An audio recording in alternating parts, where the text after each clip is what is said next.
Hello, my amazing children. This is Grandma Carla, and I am back with more of The Whale, which is a Lighthouse family adventure by Cynthia Rylant, one of my favorite children's authors.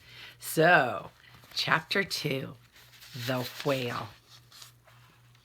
Whistler and Lila were walking along the rocky shore, happily collecting shells, when from out in the water came a long, sad cry.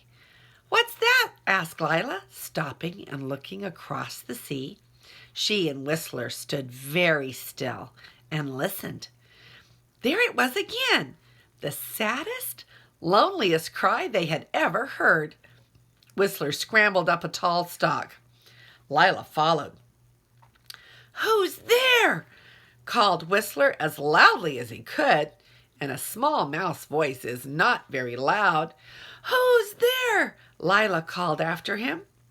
Most fortunately, most luckily, most wonderful for all, the creature who was crying had very good ears. Up from the water popped a shiny white head. "Me!" the creature called and began to cry. "My goodness," said Lila, "it's a whale baby." And indeed it was, a baby beluga whale, in fact, and oh, how it could cry. "We'll be right there," shouted Whistler. "Don't move." And within minutes, the two children had run for their small boat, built for them by Seabold, and were rowing out to the whale. When they finally reached him, the baby beluga was quite exhausted, too exhausted even to cry any more. He simply looked at them with frantic, frightened eyes. "I've lost my mother," he whimpered. "Oh dear," said Lila in distress.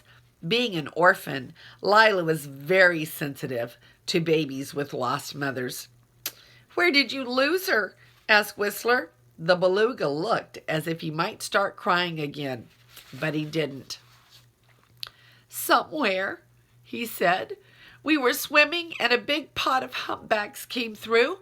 And there were so many, and I saw a baby I thought I could play with, and I followed him, and then, the baby whale sobbed. "Then the humpback swam away all of a sudden, and I was by myself." "Oh dear," said Lila. The little whale floated silently. He was looking most tragic. The two mouse children gazed at him with deepest sympathy. Suddenly, Whistler declared, "We will find your mother." Lila looked at him in surprise. The beluga's eyes brightened. "Really?" he said. "You can find her?" "Definitely. We are experts at finding lost mothers," Whistler fibbed. Lila looked at him in even greater surprise. "Here's what I want you to do," Whistler said to the baby. "Oh, by the way, what's your name?" "Sebastian," said the whale. Whistler introduced himself and Lila. "Very happy to meet you," said the well-mannered, tear-soaked beluga. Whistler resumed. "Here's what I want you to do," he said. "Do you see that lagoon over there?" The baby nodded his head.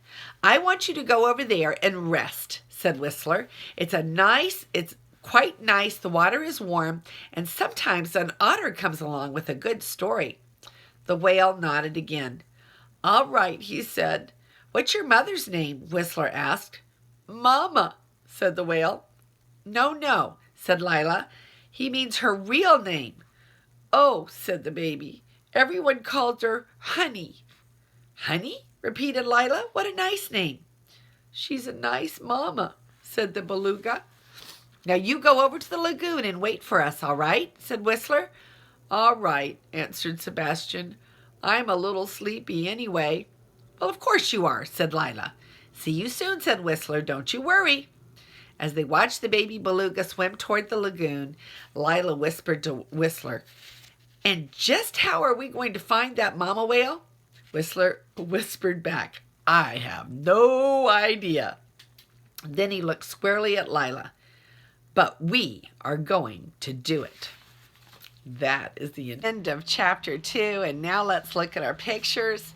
The very first picture is when Whistler and Lila were out on the beach and they heard the whale song. Remember, they're out collecting the broken shells, and they hear the whale crying. You see them?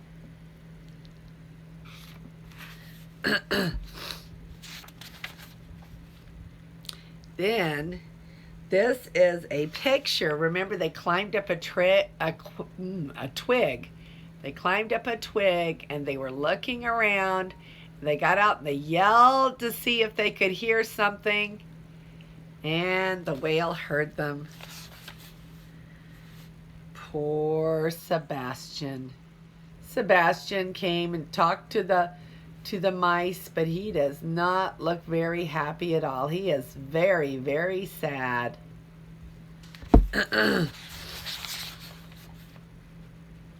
Then they told him to go swim over to the lagoon and they would find his mother. See the children in the boat, and the whale is turned around and he's going to go swim over to the lagoon.